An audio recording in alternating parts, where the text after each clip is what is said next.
Shakur passed away, y'all. Trouble-plagued rapper and actor Tupac Shakur is dead at the age of 25. Rap star Tupac Shakur died last night after a brief life in a rough business. Shakur was shot 4 times after leaving the Mike Tyson boxing match in Las Vegas in a car driven by Marion Suge Knight, the head of his label, Death Row Records. The murder of rapper Tupac Shakur remains one of the most sensational murder cases of all time. At the height of his career, the then 25-year-old musician and actor was shot dead in the middle of the street in the heart of Las Vegas. The star's violent death caused shockwaves far beyond the rap scene. To this day, the case remains unsolved. Although there are ongoing developments, investigators are still baffled, even though someone was arrested in connection with Tupac's murder in the fall of 2023. And perhaps they will remain so forever. Because even if there are people who must know exactly what happened in the attack on Tupac on September 6, 1996, these people remain silent. One thing is clear: with Tupac's success came enemies.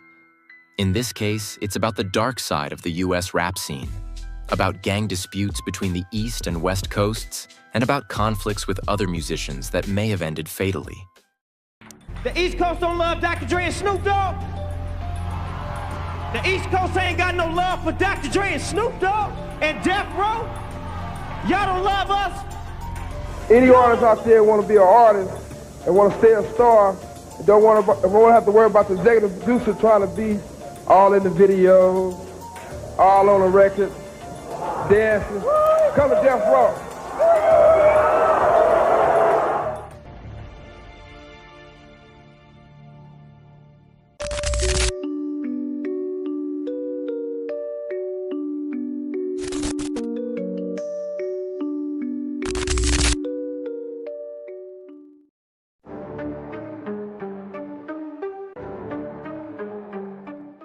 Tell me, what does Tupac Amaru Shakur mean? Okay, it means, I was named after this Inca chief from South America whose name was Tupac Amaru, but it's a lot of people named Tupac Amaru. It's like a whole tribe named Tupac Amaru. So my mom named me after this Inca chief, and I think the tribal breakdown means like intelligent warrior, something like that. But I see. He's a deep dude. Tupac Amaru Shakur was born on June 16, 1971. He and his half-sister grew up with their single mother. There was a stepfather, but he was sentenced to 60 years in prison for a bank robbery. Both the stepfather and Tupac's mother, Afeni, were members of the Black Panther movement at the time. The organization advocates for the Black community and socialist values. However, in connection with their activism, the two also crossed legal lines. Afeni spends the first months of her pregnancy with Tupac in prison. She's accused of planning a bomb attack in favor of the Black Panther movement. She's arrested and imprisoned for several months before she gives birth to her son in New York. Tupac, his half-sister, and his mother live in modest circumstances until the family moves to Baltimore. There, Tupac spends what he will later describe as the happiest time of his life.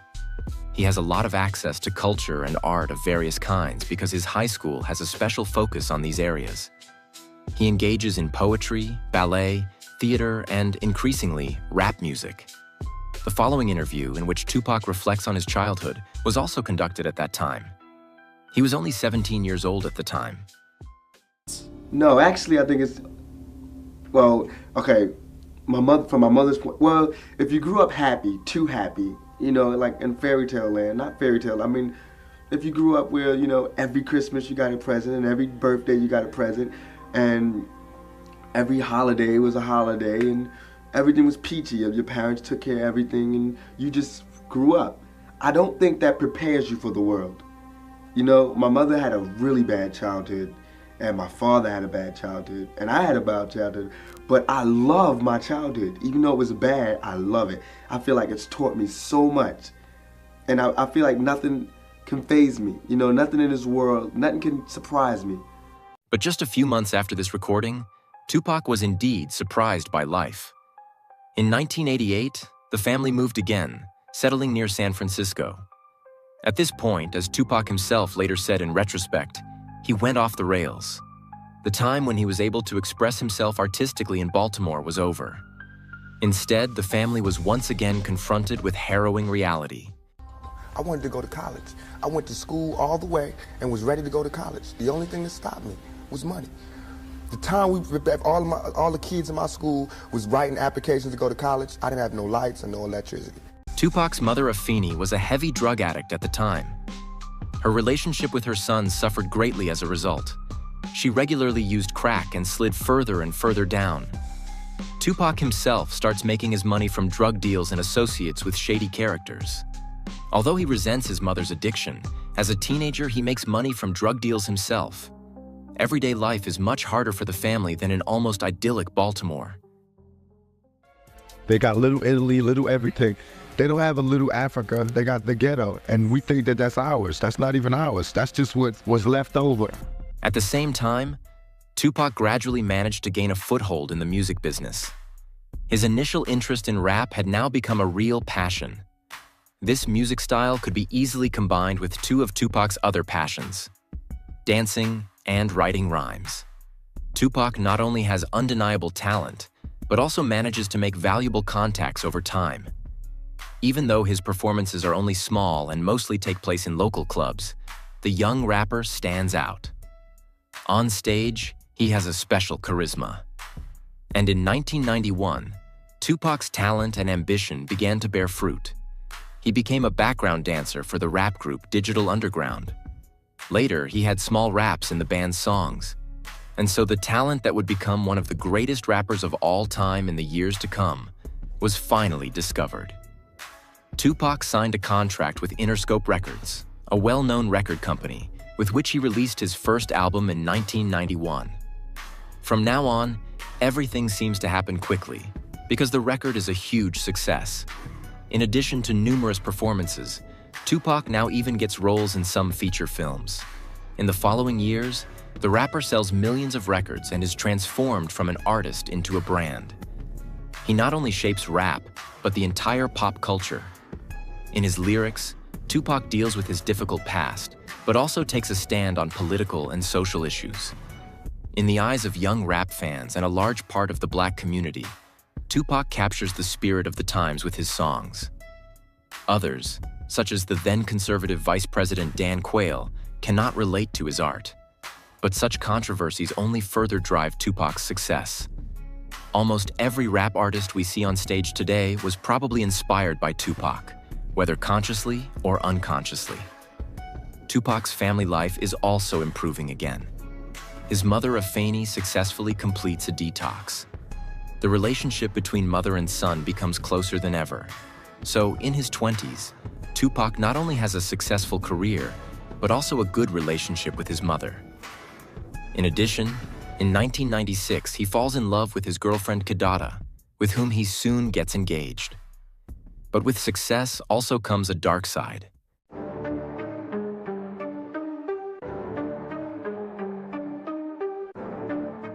Tupac did not renounce the violence he knew from his youth. Again and again, he made headlines for threats, fights, and insults. Said there were two sides to Tupac, the wonderful side and the not so wonderful.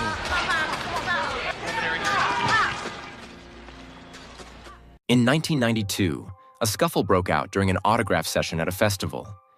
Allegedly, Tupac then pulled a gun, but then dropped it on the ground. A shot was fired. The gun is registered in his name. He is legally allowed to have it. However, at that moment, about 90 meters from the festival grounds, a 6-year-old boy was playing in a schoolyard. He died that day. From a shot to the forehead, the police were able to match the bullet to the gun that Tupac had on him. Edie, who was there the day of the incident, recalled it in a 2017 interview. I felt terrible, and I felt even worse because it was the first time I seen Pac cry since we was kids. Oh, he cried? Yeah. All of you were questioned by the police, I assume. Mm-hmm. But they ultimately never found who did it. Nope. But Pac sort of got the blame for it. Of course. I think he got sued.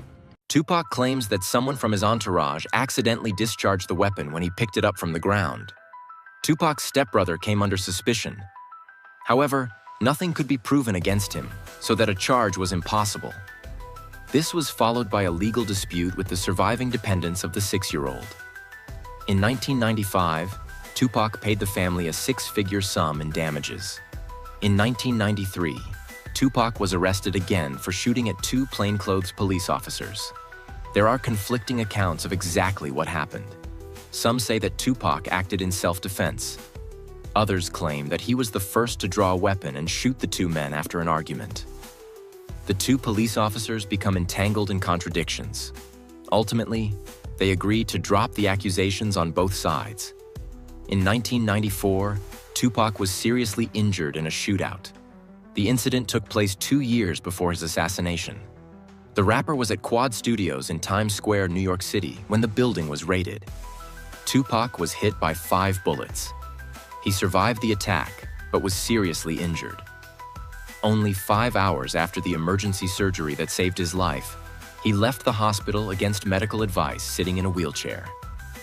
In an interview a year later, Tupac publicly suspected that he had been deliberately set up at Quad Studios.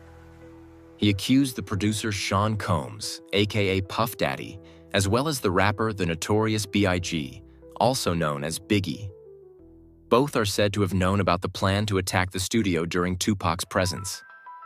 In another interview, he recalls the attack as follows: "I fell to the ground. Everything in my head said, 'Pac, act like you're dead.' But it didn't matter. They started kicking me, beating me. I never said, 'Don't shoot.' I was quiet as hell." In February 1995, he was charged with raping a female fan. In the end, he was not convicted of rape, but of sexual assault, and was sentenced to prison. After 9 months in prison, he was released on a $1.4 million bail payment.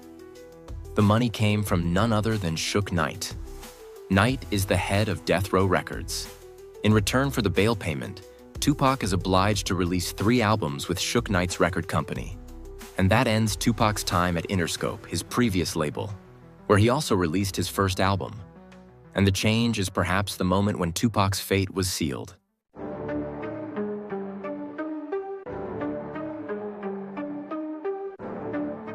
It is September 7th, 1996.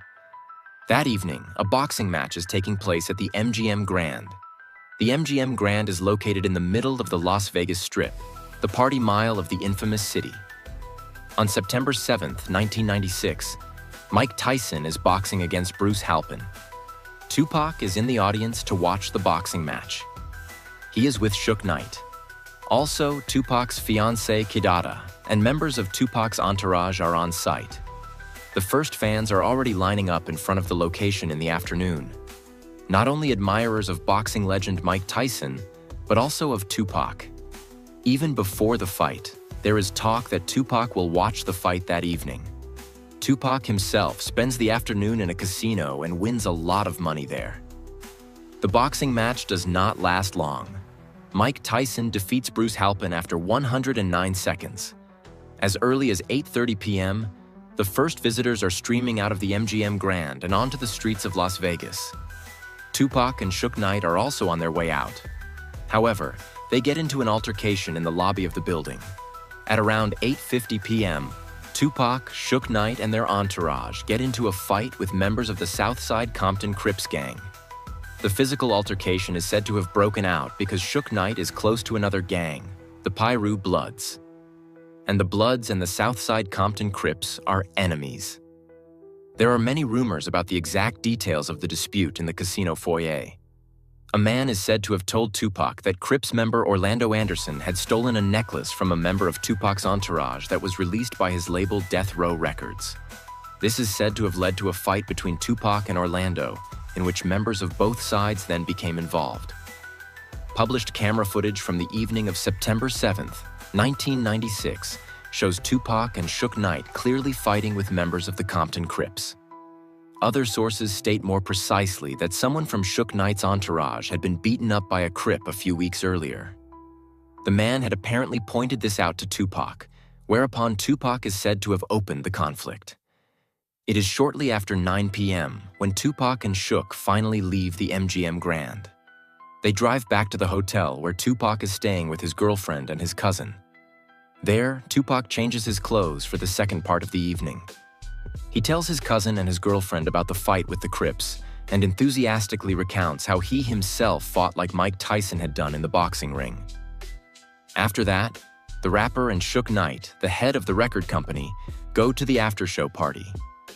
This takes place in Club 662, a location that belongs to Suge Knight. Tupac is due to perform there later that evening. The two of them get into Suge Knight's car. Tupac's bodyguard also wants to get in, but is stopped by his client. Tupac tells him to follow in a second car with the others. He and Suge Knight still had a private conversation to have, because Tupac was said to have toyed with the idea of leaving Death Row Records, despite the deal with Suge Knight that had gotten him out of prison. At 11 p.m., Suge Knight was briefly stopped by a police checkpoint. The music coming from his speakers is much too loud, and the rental car has no license plates. Nevertheless, Suge Knight is allowed to continue driving. Just a few minutes later, the events that we now know as one of the most notorious murder cases in recent history begin. It is about 11:15 p.m. The car in which Tupac and Suge Knight are sitting stops at a red light on Flamingo Road. A car in which a group of young women are sitting pulls up briefly on the passenger side.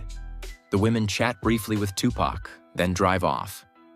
A white Cadillac then pulls up next to Suge Knight's BMW. This is the car in which Tupac Shakur's murderer is sitting. Someone in the Cadillac opens fire on Suge Knight and Tupac. A total of 13 shots are fired at the car. 4 of them hit Tupac. 2 of them hit him in the chest. Suge Knight was injured by shrapnel to the head, but remained fully conscious. The shooting lasted only a few seconds. Then the white Cadillac drove off. Suge Knight did a U-turn and steered the car west on Flamingo Road. The car came to a stop on Harm Avenue. The first police officers and emergency doctors arrived at the scene at 11:20 p.m.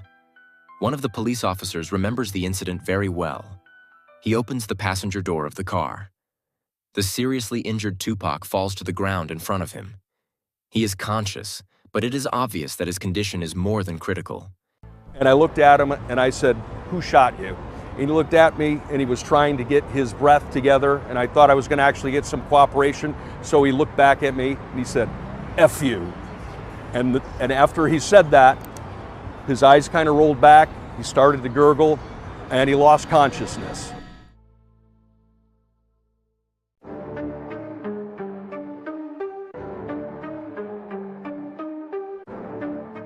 Tupac and Suge Knight are immediately admitted to the nearest hospital. Immediately after his admission, Tupac has to undergo emergency surgery. Due to internal bleeding, his right lung is removed. He's had a right lung removed. He's back in his room, and again, he remains in critical condition. He's in the intensive care unit. Is he conscious? Can he communicate with his doctor? He has been conscious. He is under a lot of medication, so he's pretty sedated at this time. He's severely injured. Suffering multiple gunshot wounds is obviously a terrible insult to the human body. So he's in very critical condition, and he's requiring intensive care, and he is receiving that right now. A second operation followed at noon on September 8th. Suge Knight was able to leave the hospital with minor injuries on the morning of September 8th. Tupac Shakur, on the other hand, is fighting for his life. The rapper's injuries are so severe that he had to be put into an artificial coma. According to media reports, doctors believe that he has a 50-50 chance of survival. Family members and close friends rush to his bedside and stand by him day and night. They stand guard outside the hospital room for fear that someone could come in and cause him further harm. Of course, the police are eager to question Suge Knight as a witness after his release, but he is evading the investigators. The lead investigator, Sergeant Kevin Manning of Las Vegas, expresses his frustration with the investigation to the media. He criticizes in particular the lack of cooperation from Shakur and Knight's entourage, who were at the scene during the robbery on Saturday night. Meanwhile, members of Shakur's entourage, who police say are associated with the Blood Street Gang, engage in a scuffle with police.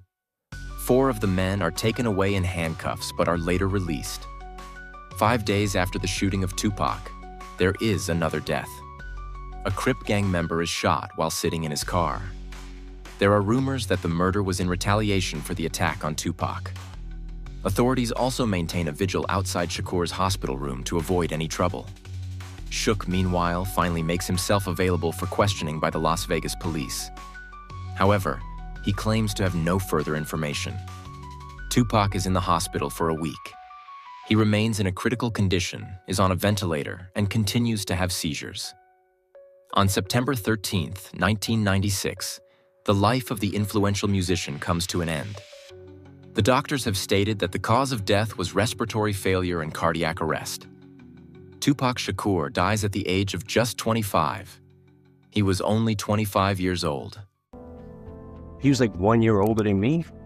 You know, he was only 25 years old. We was like, what the fuck?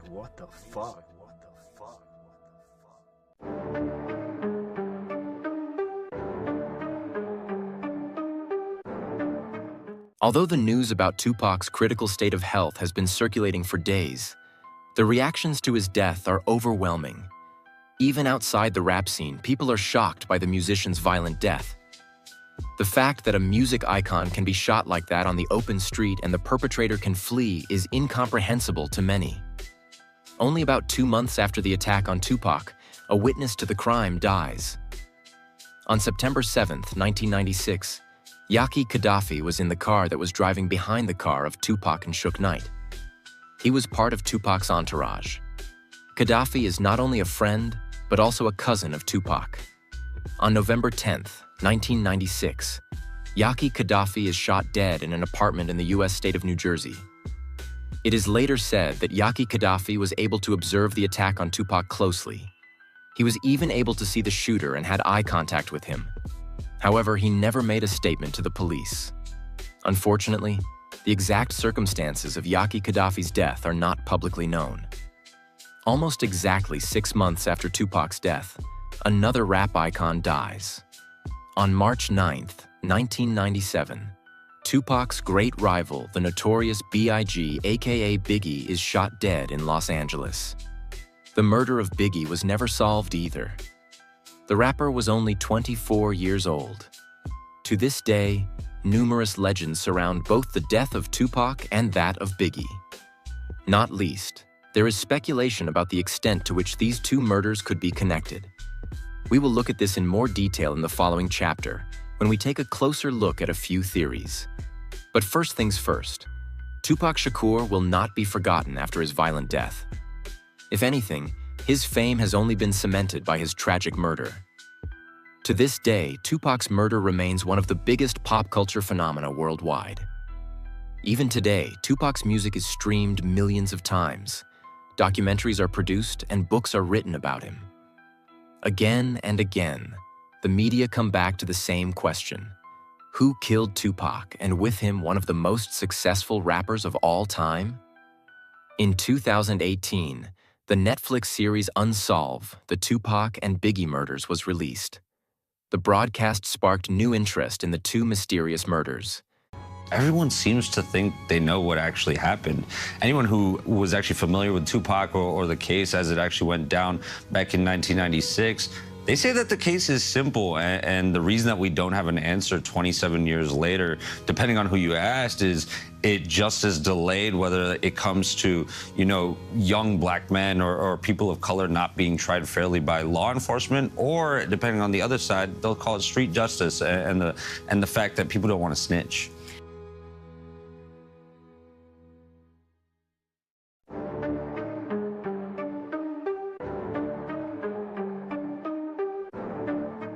There are even conspiracy theories surrounding the death of Tupac. Over the years, rumors have repeatedly been spread that the rapper was never shot and is still alive. Because Tupac not dead. Tupac not dead. Interestingly, one of the people who continues to push this theory is the son of Suge Knight, the man with whom Tupac was in a car when he was shot. He seems to have discovered the well-known conspiracy theory in 2019 as a promotional gimmick for himself. Via Instagram stories, he repeatedly implies that Tupac is still alive and working on new songs in the studio. Apparently, he is using the resulting attention to try to gain a foothold in the music business himself. But there are also frequent reports from outsiders about sightings of the rapper. Even after many years, the theory that Tupac wanted to escape the fame and have a quieter life is still quite popular. But much more interesting, and above all, more concrete, is the consideration of who could have murdered Tupac. You may have heard that someone was arrested in connection with the case at the end of 2023. However, it seems likely that Tupac's murder was a much more complex crime. The investigating police have been repeatedly criticized over the years. Some even believe there was a conspiracy by the Los Angeles Police Department. Indeed, there are some things that seem to have gone rather poorly during the investigation.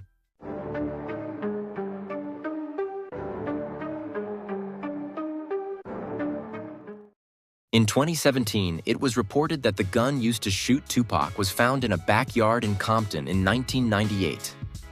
Compton is a suburb of Los Angeles. However, no one in law enforcement seems to know the exact location of the weapon. According to this, a local resident found the weapon in Compton at the time. He then immediately handed it in to the local police station. It was only in 2006 that a police officer noticed the exact address where the weapon was found. At that time, the police file on the murder of Tupac was reviewed again, and something amazing came to light. The address matches the home of the girlfriend of a member of the Compton Crips, the gang with whose members Tupac had a fight shortly before his death. In the same year, the pistol found was declared identical to the firearm used to kill Tupac in a ballistic examination. After this examination, the weapon was actually sent to the Las Vegas police. Because Tupac was shot in Las Vegas, the local police are responsible for further investigations.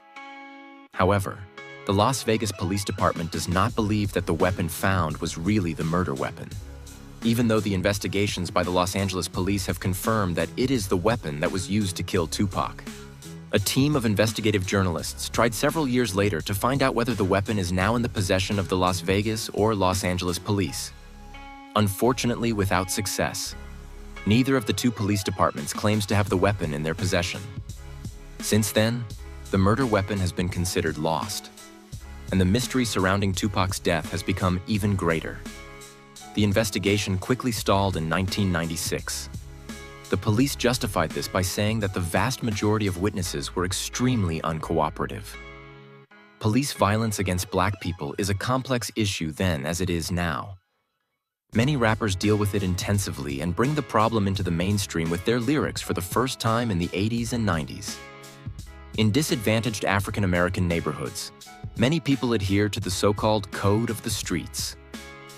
In this social dynamic, the relationship with the police is very tense. This code of the streets is possibly one of the main reasons why we still know so little about the murder of Tupac today. You said the shots came from the back. Big Dre, Orlando. Who shot Tupac?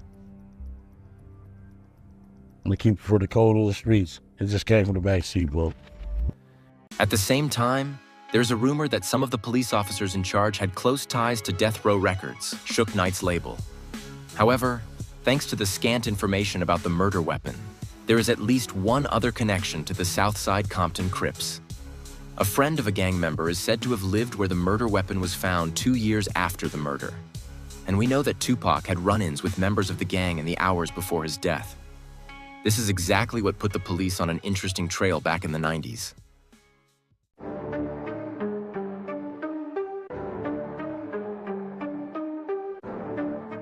In September 1997, a young man named Orlando Anderson files a lawsuit against the heirs of Tupac Shakur. That was just 1 year after Tupac's murder. Anderson refers to alleged damages that he suffered during the brawl with the rapper at the MGM Grand.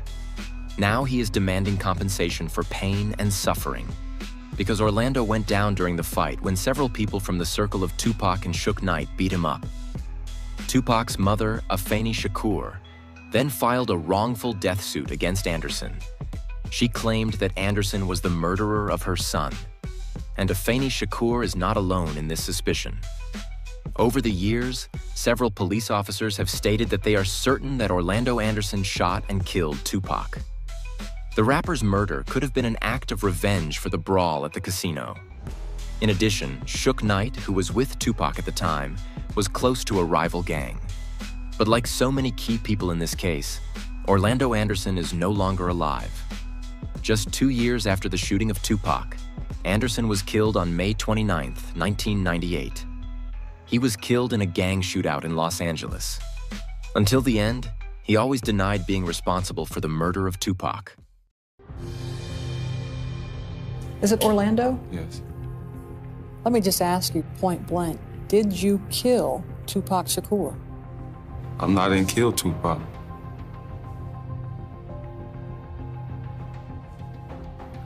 I don't know why, you know what I'm saying? They would even say something like that. However, there will be more decisive news regarding Orlando Anderson in 2018. But until this information comes to light, there are another 20 years filled with speculation.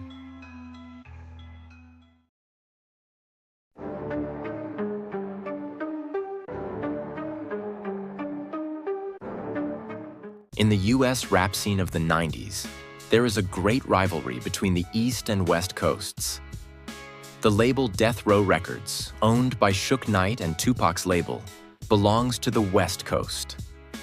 Tupac's direct and perhaps greatest rival, however, belongs to the East Coast. The rapper, the Notorious B.I.G., or Biggie for short. He is signed to Bad Boy Records. During the 90s, there were repeated verbal exchanges between Tupac and Biggie. This is common in rap, so nothing unusual. However, there are theories that the enmity between Tupac and Biggie went far beyond internal competition. Shortly before his death, Tupac released a diss track against Biggie. Tupac's then bodyguard was not impressed. He was worried that Biggie or someone close to him might take violent revenge on Tupac. Tupac's last song, Hit 'Em Up, is a wild reckoning with rapper Biggie Smalls and other protagonists of the hip-hop competition from the East Coast. A more than serious problem for the bodyguard. Just a few days before his murder, Tupac was a guest at the MTV Video Music Awards. In an interview with rapper Snoop Dogg, he's asked about the feud with Biggie. He dismisses the issue. Although he teases Biggie, he denies that there is a serious conflict. This is our family. We peacefully coexist right now because we all cool. Everybody's here. They sell records. We sell records. Well, I guess you could call that selling records. What they do, we sell large amounts of records, and they sell a few records. And really, it's no competition. People are really making too much out of it than it is. Before Biggie's career took off in the mid-90s, he and Tupac were even close friends. Tupac supported the rapper, who was a year younger, and helped him get his start in the music business. However, the good relationship came to an end with the first attempt on Tupac's life in 1994. As mentioned in the first part of the video, Tupac was attacked and seriously injured in a studio at the time. He himself insisted that Biggie was one of the masterminds behind this assassination attempt. Biggie always denies this, but the incident in 1994 may be one of the reasons why he is still often mentioned as a possible suspect in Tupac's murder. It is said that Puff Daddy paid the Southside Compton Crips gang to carry out the murder of Tupac. However, there is no real evidence for this, and Biggie himself has an alibi for the night of the murder. And as mentioned earlier, he was murdered himself just under half a year later. This case also remains unsolved. However, this is where the bigger conflict comes into play again. The East Coast-West Coast rivalry is a serious matter in the scene. And at the center of it all is a man whom many today see as the wedge that was driven between Tupac and Biggie. Sean Combs, better known as P. Diddy or, in the past, Puff Daddy. He didn't just spell the word rapper and leave out a P, did he? Yep, R.P. rest in peace, Biggie and Pac, both of y'all should be. Not only Tupac and Biggie are competitors, but especially the people behind the two. Suge Knight, who runs Tupac's record label Death Row Records, is in a public conflict with P. Diddy, who in turn manages Biggie. Thanks to Biggie's breakthrough with his first album, P. Diddy is gaining more and more power in the rap scene. It is no secret that Suge Knight feels threatened by this. Time and again, Suge Knight attacks P. Diddy on the public stage. After one of these attacks, Suge Knight's bodyguard was murdered. Suge accuses P. Diddy of having ordered the murder. Officially, the case remains unsolved to this day. Diddy is also repeatedly mentioned as a possible mastermind behind Tupac's murder. As a mentor to Biggie, he would have had every interest in eliminating his protégé's biggest rival. The possibility is also raised that Diddy paid members of the Crips $1 million to carry out the murder. This theory is also quite common in investigator circles.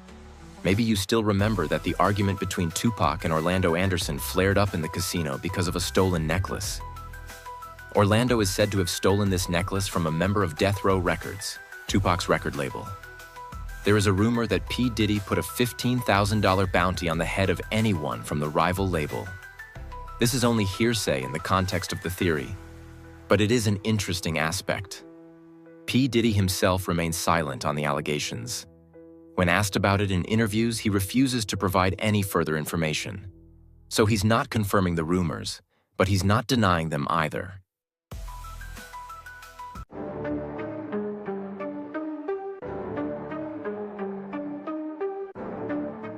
Others believe that Suge Knight himself arranged for Tupac's murder. According to this theory, Knight owed Tupac a lot of money. It was precisely because of this debt that he and his record company were sued by Tupac's mother in 1997. In addition, Tupac was said to have been planning to sign with another record label. Suge Knight himself invited Tupac to the boxing match and then offered him a ride in his car. And he did so even though he knew that the professional relationship between the two would possibly end.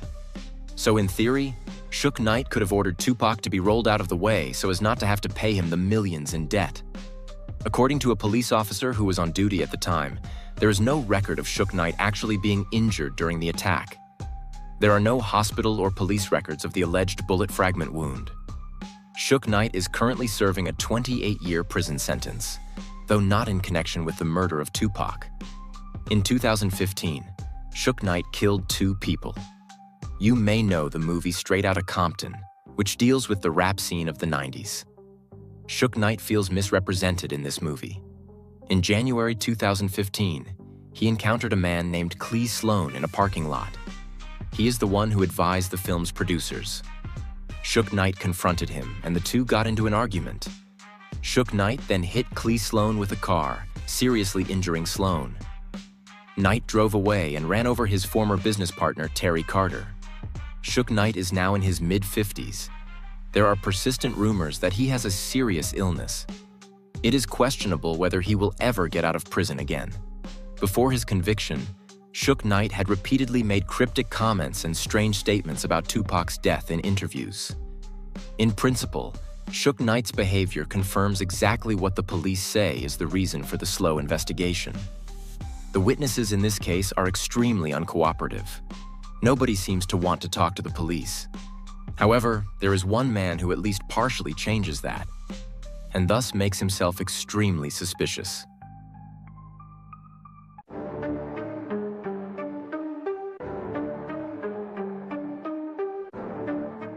In 2018, the case is once again the subject of much activity following the publication of a documentary. Numerous people who have an opinion on the events surrounding September 6, 1996, appear in the media again.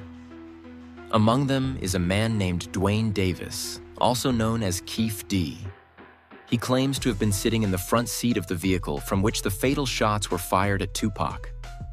At the same time, he accuses his nephew Orlando Anderson of sitting in the back seat with another person. Orlando Anderson is the member of the Compton Crips who was repeatedly suspected of shooting and killing Tupac. However, Keef D initially refuses to name the actual shooter. He does not say whether he is accusing his own nephew Orlando or the second person, a young man named Big Dre, who was in the back seat. As a reason, he states that he must adhere to the code of the streets. Apart from a specific name, however, he does reveal numerous details from the night of the murder. We came up Harlem, and here he coming at BMW. All the chicks was like, Tupac, Tupac. And he was like, like a celebrity, like he was in the parade. He wouldn't even been out the window. We would have never seen him. You said the shots came from the back. Big Dre, Orlando. Who shot Tupac? to keep it for the cold of the streets. It just came from the backseat, bro. In the media, Keefe D boasts about being one of the few witnesses to the murder of Tupac. In interviews, he willingly shares his version of the events of September 6, 1996. He also says that he already talked to some police officers in 2010. At the time, he was facing a life sentence for drug abuse. Years later, however, Keefe is still free and talks to numerous media outlets about the death of Tupac Shakur. In doing so, he is trying to promote his book Compton Street Legend, which was published in 2019. In this book, he now claims that his nephew Orlando Anderson was the one who shot Tupac. Keefe merely admits to having obtained the weapon and having been in the white Cadillac. After the fight at the MGM Grand, the Compton Crips and especially Orlando Anderson wanted to take revenge on Tupac by shooting him. Of course, Anderson can no longer comment on this, as he was shot himself 2 years after Tupac's murder. In his book, Keefe D writes about the course of events, among other things. One of my boys in the backseat grabbed the Glock and started firing backwards. When the bullets flew, I ducked to avoid being hit. For years, Keefe D would tell the story over and over again in the media. Until 2023, that is. Because 27 years after the murder of Tupac Shakur, he is the first person to be arrested in connection with the crime.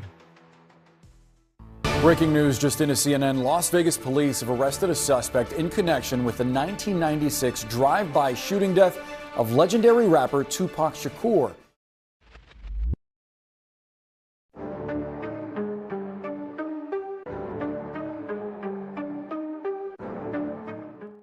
Hey, Keith, Metro Police, come over here. Hey, Metro Police, come over here, all right? Thanks, buddy. Come on over here. Appreciate your cooperation, okay? I'm gonna stand right here in front of the car. Yep, we're going to put it down. I know, hang on. Put that down for a second, all right? On the morning of September 29th, 2023, Keefe D is arrested in connection with the murder of Tupac Shakur. When the police approach him, he doesn't even ask why he's being arrested. He willingly went with the police officers. 2 months earlier, in July 2023, Keefe D's wife's house was searched. Evidence and clues related to the Tupac case were sought. Police confiscated numerous tablets, iPhones, USB sticks, computers, and photo files. The fact that Keefe D is now being arrested is sensational. However, Tupac's supporters agree that Keefe D is not the only murderer. Many still suspect P. Diddy as the actual mastermind who simply commissioned the members of the Compton Crips to commit the murder. Suge Knight also commented on the arrest of Keefe D from prison in an interview with TMZ, with a rather surprising statement. Let's get one thing straight. First and foremost, me and Keefe D played on the same Pop Warner football team. And whatever the circumstances, if he had an involvement with anything, if he didn't have any involvement with anything, who want to see? I wouldn't wish somebody going to prison on my worst enemy. And I never had nothing bad to say about Orlando because, number one, he wasn't the shooter. Number two, he came to my hearing and told to let me go and told the truth. They still didn't let me go. To summarize, you are saying Orlando was not the shooter, although you won't say who the shooter was. You are not saying whether Keefe was involved in any way in the shooting, and you are saying that if you're called to testify by either side, you will not comply, you will not testify. Do I have that right? 1,000%. I wouldn't go, I wouldn't testify, none of that. At the end of the day, free Keefe D, free Keefe D, free Keefe D. After the arrest of Keefe D, other people in the business have also come forward. Among them was the rapper 50 Cent. On his Instagram account, he uploaded the last photo taken of Tupac. It shows the rapper next to Suge Knight in the car in which he was shot just a few minutes later. 50 Cent writes below, "Damn, so Pac got lined by Brother Love. Lowell, time to lawyer up, shit might get sticky."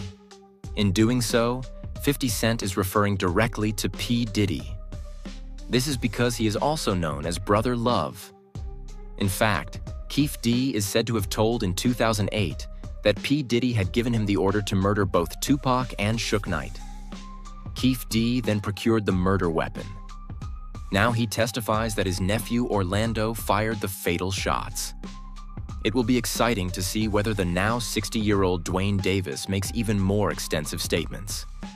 If there is a breakthrough in the prosecution, I will keep you updated. With Dwayne Davis, aka Keefe D, now awaiting trial, the case of Tupac Shakur will remain in the media for some time, and it is to be hoped that it can now finally be fully resolved. We look at death from a selfish side, like, you know, that guy died, oh, it's so sad. Why is it sad? He's away from all of this bad stuff that's here on earth. At the worst, he's just somewhere quiet, no nothing. At best, he's an angel, or he's at the next existence, or he's a spirit somewhere, you know. What is so bad about that? It's only bad for the people who he left, because you guys are mad. That's like some crab in the bucket type stuff. It's harsh analogy, but that's what it's like, though. In retrospect, how would you say that your life has been? What would you say about your life? How would you define it? I would say it's been like a test on my faith. You know what I'm saying? You know how, I guess his name was Job in the Bible, who God just did all of this crazy stuff to him just to make sure his faith was straight. And that's how it was. It made me, if I didn't have all of this stuff, I don't think that my feet would have been so firm to where I could stand up for anything, you know, and I would be less ready to deal with what's out. Unfortunately, Tupac's mother will no longer live to see this. Afeni Shakur died in 2016 at the age of 69. Nevertheless, numerous other relatives, colleagues, friends, and fans are still waiting for a full resolution of the case. Because that is exactly what makes the murder of Tupac Shakur such a phenomenon. The case is definitely solvable. There are people who know the truth. Two people who were present at the murder, Suge Knight and Dwayne Davis, are still alive. And one of them, Dwayne Davis, will soon be standing trial. The question is whether one of them will eventually be willing to be specific. As I said, I'll keep you updated.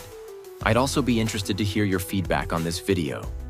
Would you like more videos on unsolved or questionable deaths among celebrities? If so, are there any cases that particularly interest you? And what is your theory on the case? Do you think it was a hit by P. Diddy, that Suge Knight was the mastermind, or that the Compton Crips felt stepped on and shot Tupac? Feel free to write your theory in the comments. And if I've forgotten anything, any important information, please let me know in the comments as well. Otherwise, feel free to leave a like, subscribe, and activate the bell. This way, the video gets a lot of interaction shortly after uploading, and that increases the likelihood that the video will be suggested to people who have not yet subscribed to Insolito. Thanks a lot in advance. And otherwise, there is not much more to say. Have a good morning, afternoon, or evening, depending on when you watch the video, and I hope to see you again in the next video. Until then, ciao guys.